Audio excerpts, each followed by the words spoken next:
Hi YouTube, it's Charlie, back again for a quick one today.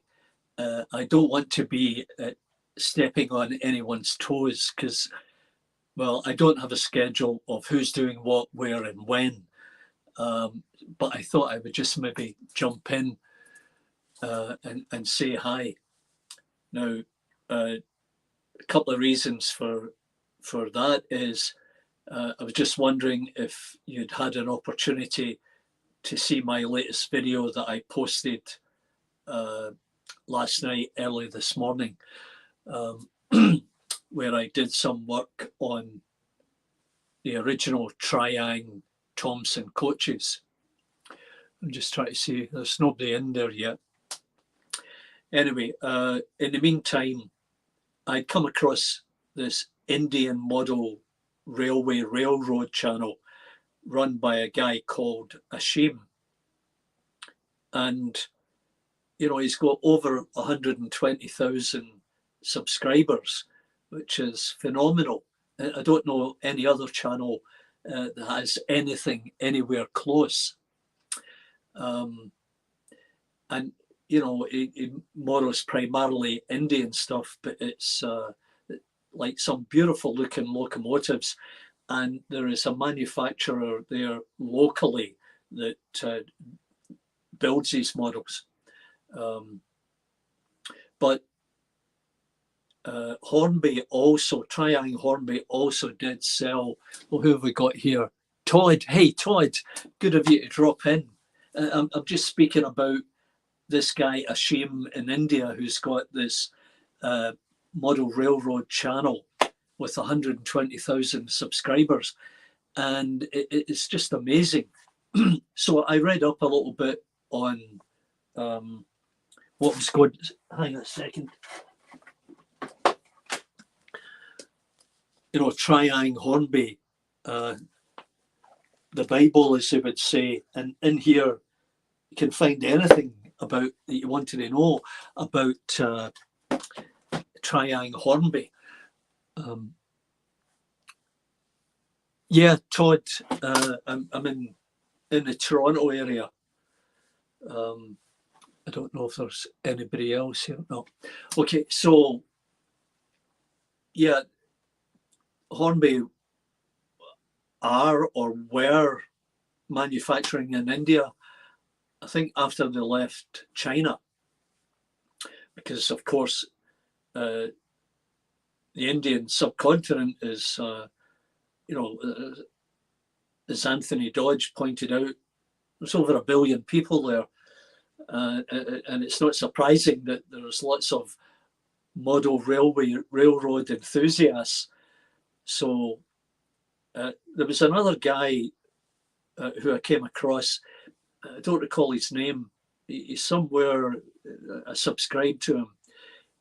He does a fair amount of modelling and did some modelling around a harbour with buildings and tugs, and he modelled this barge. It was really, really well done. Very talented. Who else is in?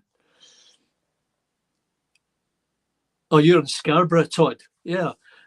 Yeah, I've got TRIANG too. Willow Creek Industrial.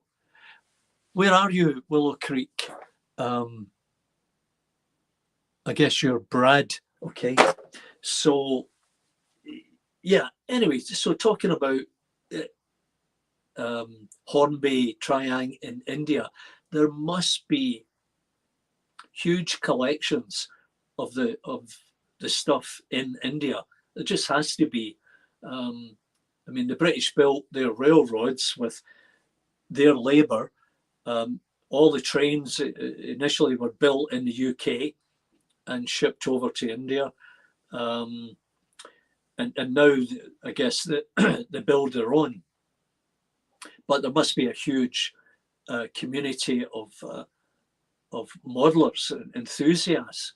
And it'd be interesting to find out just how many there are and the type of collections that they have. And I did notice that they do have their own market for trading and selling locos, coaches, etc. and I'll need to look into that. But the other reason that I've come on today is to talk about my painted TRIANG and Hornby coaches. Now, this is the one I did a while back, and I painted that with sepia paint from Citadel. And there is a video in the collection you might want to look at. But then I decided to do the TRIANG Thompson Coach. And you see, they're two different shades. This one is done with a sepia colour, and this was a Gunthra fog or fur colour. It's quite different. So I don't know which one you prefer, but I like them both. And they look great together because, you know, maybe there was a difference in the batch of paint that they received. And this one looks a bit more weathered, but it's very happy with the outcome. And, you know, they look great when you do a comparison from the original, from the 60s, 70s. I turned it into this. Clearly, this one is a better one. I'm not sure why they never made this colour a bit darker. I mean, not really sure. From all accounts and from what I can see, the colour is more like this. But maybe one of you out there knows a bit more about it. But I like the way this has turned out. And it was dead simple. Just unscrew the two screws. The lid pops off because the screw goes into a boss in the roof. Take the sides off, carefully remove the perspex, and then glue it back in again, because the original perspex was held in with glue. The glue's pretty old and brittle. Anyway, that's the type of thing you can do for peanuts that would make your model trains look even better. And just so that you get a better idea, there's the Grizzlies. So there's the original Grizzly, which I always liked, and they run great, especially if you put steel wheels on them. And then that's it painted. It really makes quite a difference.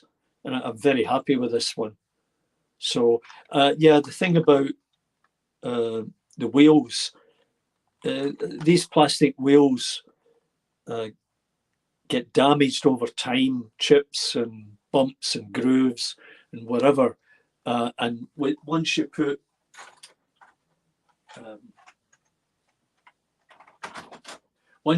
the steel wheels on, it makes an awful difference. And you know, see, I've got a box of wheels that different assortments and slightly different sizes. So I need to go through them and pick out the right ones for the Grizzly coaches. Now, talking of wheels, now,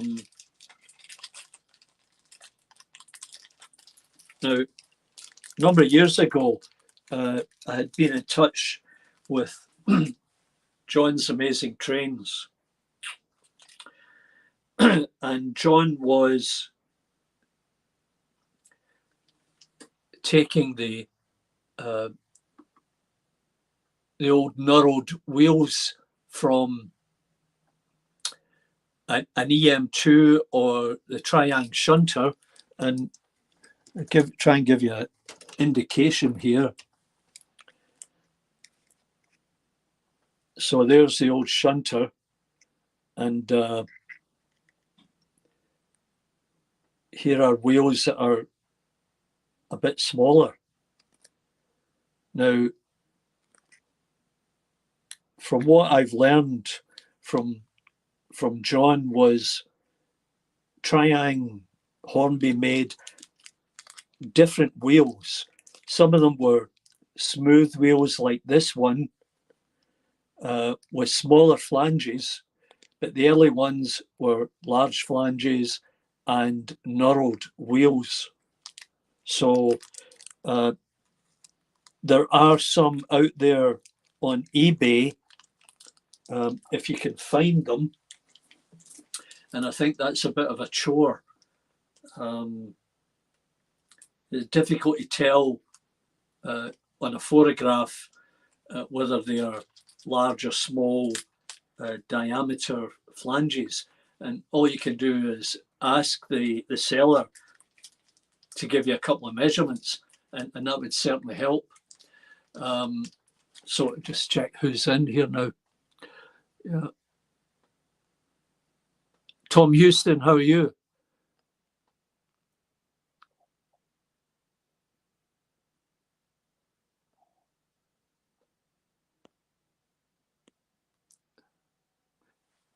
So I'm doing this through my cell phone because the laptop's upstairs, and I thought I'm not going to complicate it. I'm going to keep it really simple. I'm not going to run trains and have multiple cameras. I just come on, have a quick chat and show you a couple of things, and then get out so that somebody else can make use of their time. Now, Mark McDade, I think you've got a schedule of who's on when and where. If you could maybe send me a copy of it if you have it, I'd be happy to check it out, because I'm not always available on a Saturday morning my time. If I am and there's a slot there, I'll jump in whenever I can. And I sent some, on another note, I sent some STL files to Tom Houston for him to play around with and see what you can do with them. Because you can go into the STL file for 3D printing and manipulate it very easily, and then print it out. Now, give you an idea.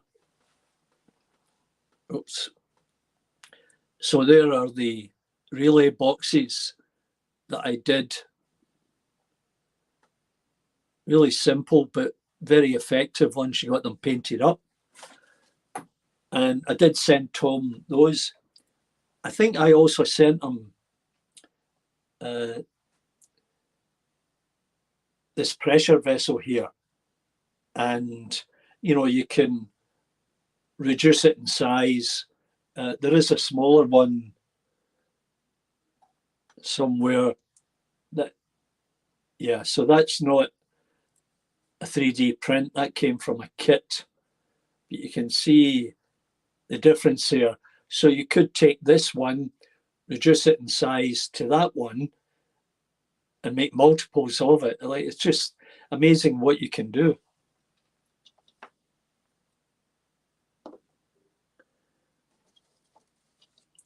And, you know, you've probably seen this. This is the Anderson shelter that I made a few years ago. I had purchased a little tool from a store in Melbourne, Australia. And their tool allowed me to make these corrugated panels.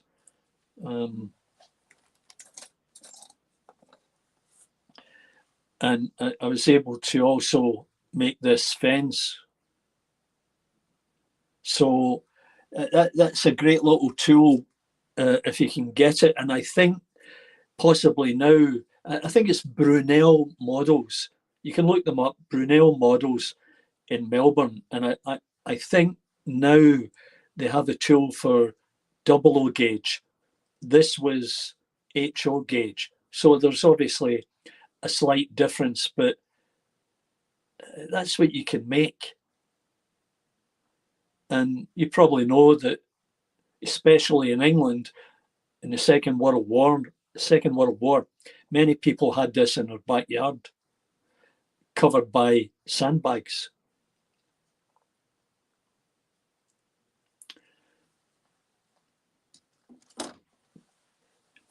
Let's see what's going on here. Actually, yes, I've printed a couple of those switchgear cabinets. I'm currently printing log loads for Atlas and Athern. Yeah, great stuff, Tom. Lee, how are you?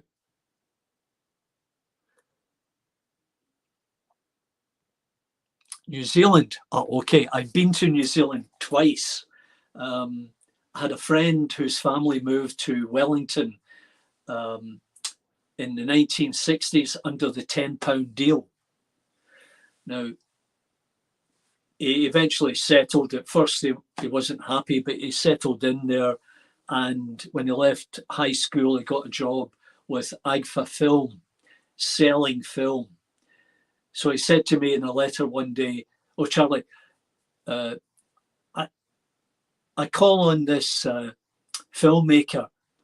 He makes small films. You should keep an eye out for him. His name's Peter Jackson." Well, who would have thought? Peter Jackson, Lord of the Rings.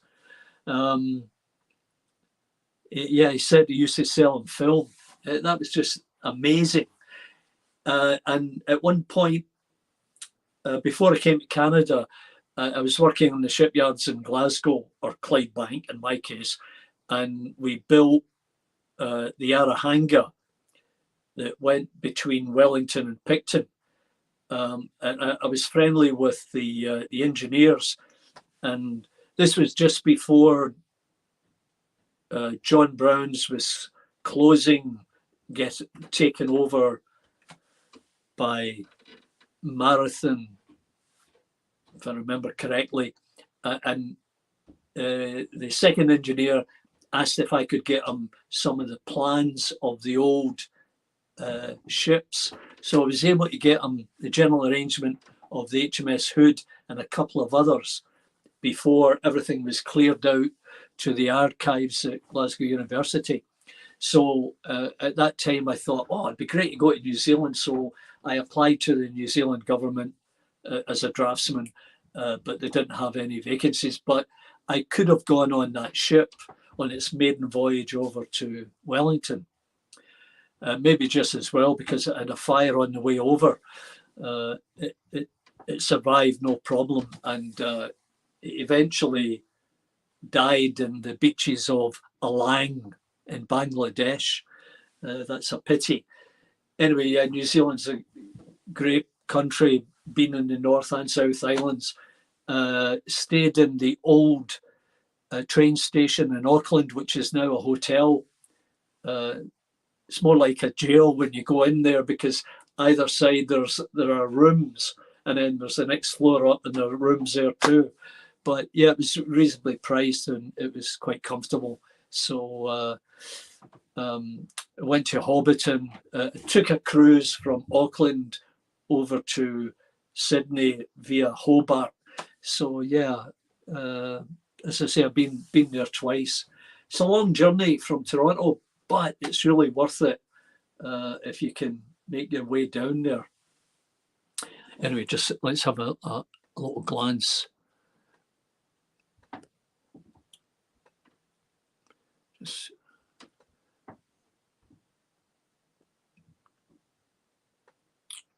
Oh, thanks, Todd. Yeah, quite happy with the way it turned out. Yeah, Norwood whales, I've got those.